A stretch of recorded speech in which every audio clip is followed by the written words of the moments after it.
AskReddit by Ferrara Rocha Love. What is the most common lie wives tell their husbands?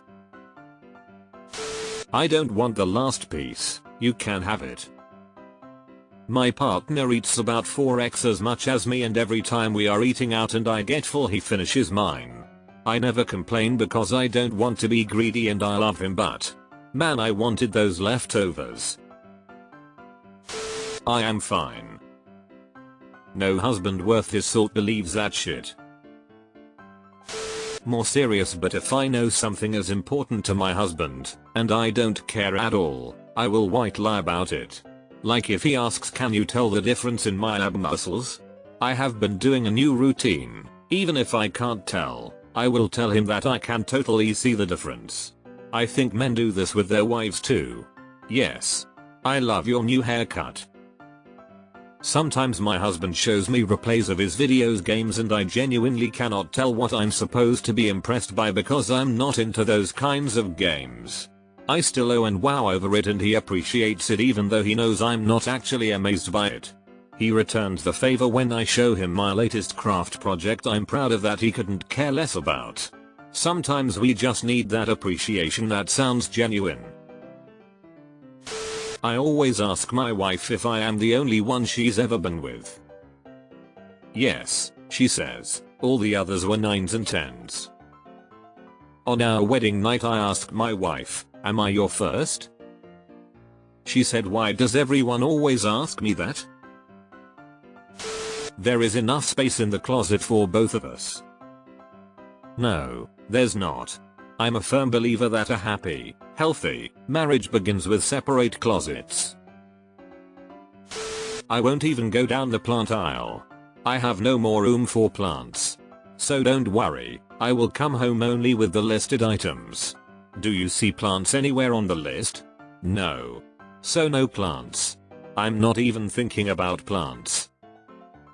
He's never mad, just disappointed. It was in the sale. A bargain too good to miss. Nothing is wrong. It either means something's wrong but it's nothing you can help me with, so leave it be, or something's wrong and I need you to push, so I open up to you. Good luck figuring out which is which. I love managing our social calendar and reminding you it's your mum's birthday tomorrow. This is easily solved by not managing their calendar and taking zero responsibility for the fallout. When we had a child, I denounced all responsibility for his life and passed it back to him. When he inevitably forgot to start with, I just let him take the blame and said, he's your son, it's his responsibility, I've got enough on. My husband is great though, he's really taken on half my daughter's stuff and maintains his own life now. I wonder if part of it was just me being more on stuff, so it was just easier for him to let me do it. As soon as I stopped, he picked up the slack pretty quickly. I don't care where we go to eat. Okay, let's go here. No. How about here?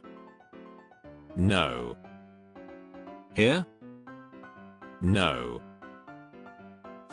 If my wife says don't worry about it, I'll handle it, I know for a fact that I better be worried about it and that I better be the one to handle it.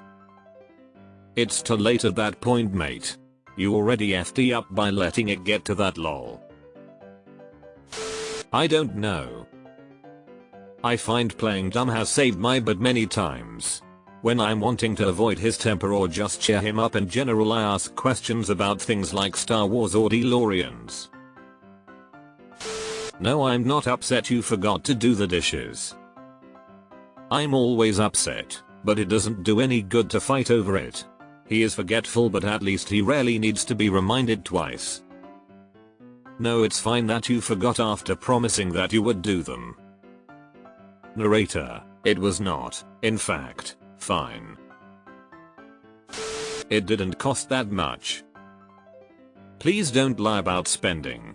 It's really problematic in the long run. It's the most frequent cause of relationship problems. Getting out of a lecture doesn't help pay for rent and groceries or whatever. I'll get ready in 5 minutes. The counterpart to this, her saying she's ready to go, so I put on my shoes and coat, grab my wallet and the car key, and then stand by the door for 5 minutes waiting for her, because she was not, in fact, ready to go. I had Kohl's cashier and Amazon credit.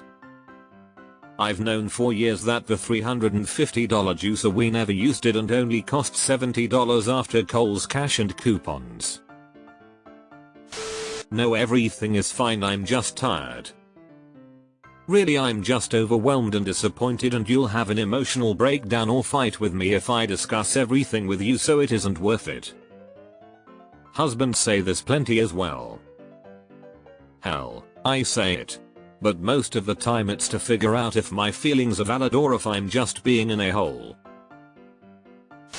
We need to. Translation: you need to.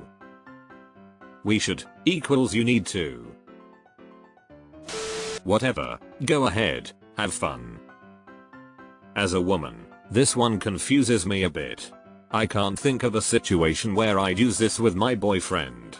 As much as I like doing things together, I feel like time apart is important too. If it becomes a situation where time apart is more frequent than time together, it's a deeper problem that needs to be addressed. I'm not hungry. Can't believe this is so far down. I'm not hungry always means get extra fries. It was on sale. Translation: it was for sale. I got this yarn for free. Possibly true, it's just that the knitting needles crochet hooks classes weren't free, and were in fact priced higher than normal to cover the cost of the free yarn. It's fine. Narrator: it was, in fact, not fine. I don't mind doing it. I do, but I know you're just going to keep procrastinating, and it needs doing now. I feel this. When it's a chore that you asked to get done days ago, and it's still not done. And I'll wait until the last minute too, but when there's no more time left to procrastinate, I just do it myself. I'll be ready in minutes. Add 5, multiply by 2. I find that a wife'll be ready in 5 minutes is the same amount of time it takes a husband to leave the bar in 5 minutes.